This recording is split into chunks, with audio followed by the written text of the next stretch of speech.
अस्सलाम वालेकुम। 6 क्लास कैसे हैं आप सब। उम्मीद करती हूँ कि आप सब ठीक होंगे। जैसे कि आपको मालूम है कि हमारी रिवीजन स्टार्ट हो चुकी है। आपकी फ़र्स्ट टर्म हो चुकी थी, मंथली टेस्ट आपका एक हो चुका था जिसमें आपका फ़र्स्ट हाफ़ चैप्टर शामिल था। तो उससे नेक्स्ट हम रिवीजन स्टार्ट करेंगे, यानी आपका जो टेस्ट में पहले हाफ़ चैप्टर शामिल था उसे छोड़ के नेक्स्ट जो टेस्ट होगा आपका अप्रैल और मई का अभी रहता है ना, तो वो आप जब आपके इंशाल्लाह से स्कूल स्टार्ट होंगे तो आपको टेस्ट लिया जाएगा, तो वहीं से हम स्टार्ट करेंगे। तो हमने क्वेश्चन नंबर 1 5 एडवांटेज ये कर लिया था, हार्डवेयर नेम से उसकी डिवाइसेस भी कर ली थी। फिर उसके बाद right function of the following keyboard keys हमने ये स्टडी करनी थी कि टैब की क्या काम करती है, स्कैप की, इंटर, शिफ्ट, कैप्स लॉक की ये क्या काम करती है, वो हमने स्टडी की थी। तो थोड़ा सा टच इसका ले लेते हैं क्योंकि हमारा सिलेबस यहीं से स्टार्ट है, अप्रैल और मई का, तो यहीं से कर लेते हैं। आपका टैब की क्या करता है, टैब की let you move the cursor more than one space at a time, यानी एक स्पेस से ज़्यादा स्पेस क्रिएट करनी हो तो आप टैब की प्रेस करते हैं। यानी आपने एक चीज़ लिखी, कोई एक अल्फ़ाबेट लिखा है, उसके बाद आप दूसरा अल्फ़ाबेट लिखना चाहते हैं काफ़ी स्पेस के बाद, तो इस तरह से आप टैब की इस्तेमाल करेंगे तो वो स्पेस क्रिएट करेगा। जैसे आपने यहाँ पे 1 लिखा और 1 के बाद सेकंड 2 लिखेंगे, तो सबसे पहले 1 के बाद टैब प्रेस करेंगे तो इतनी स्पेस आपको वो देगा, इतनी स्पेस।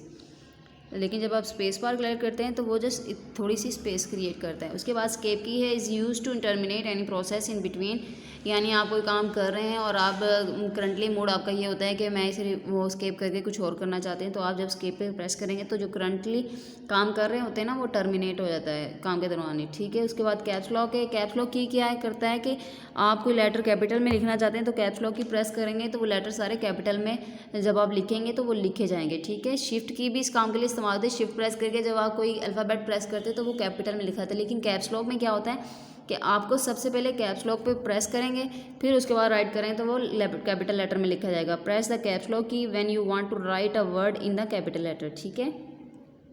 उसके बाद एंटर की किस लिए यूज़ होता है, तो स्टार्ट अ न्यू लाइन, यानी आप कोई लाइन लिख रहे हैं, कोई टाइप कर रहे हैं वर्ड, उसके बाद एंटर प्रेस करेंगे तो वो नेक्स्ट लाइन पे मूव हो जाएगा। उसके बाद टू एग्जीक्यूट अ कमांड, उसके बाद आपने कोई चीज़ इंटर पे प्रेस करना है, यानी कोई चीज़ चलानी है, जब आप इंटर उसे सिलेक्ट करके इंटर प्रेस करेंगे तो वो एग्जीक्यूट हो जाएगी, यानी वो कमांड चलना शुरू हो जाएगी। इसके बाद जब आप प्रोग्राम लिखते हैं उसके बाद भी जब आप इंटर प्रेस करते हैं तो वो प्रोग्राम एग्जीक्यूट हो जाता है, इस तरह से।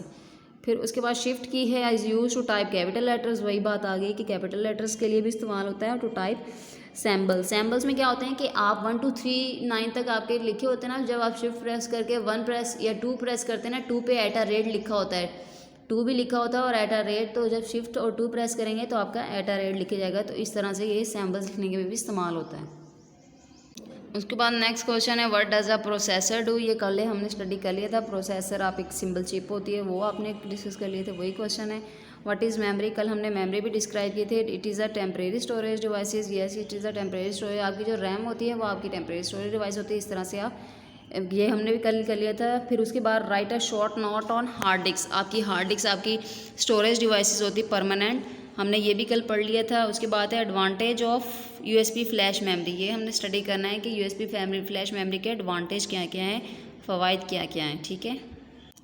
USB flash memory page number 16 पे इसका आंसर है। USB flash memory is a storage devices, it is plugged in the USB port of the computer, it is a portable, expensive, reliable and durable storage devices.